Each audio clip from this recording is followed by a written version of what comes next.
विरारमध्ये गणपती विसर्जन करताना गणेश भक्ताचा पाण्यात बुडून दुर्दैवी मृत्यू झाला। अमित सतीश मोहिते वय वर्ष 24 असे मृत्यू झालेल्या गणेश भक्ताचे नाव असून विरार पूर्व फुलपाडा परिसरात तो राहणारा होता। विरार पूर्व तोटले तलावात आज पहाटे 3:30 वाजता ही दुर्दैवी घटना घडली।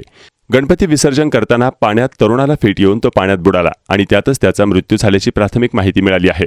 विरार पोलीस ठाण्यात अकस्मात मृत्यूची नोंद करण्यात आली आहे। या घटनेने फुलपाडा परिसरात दुःखाचा डोंगर कोसळला आहे।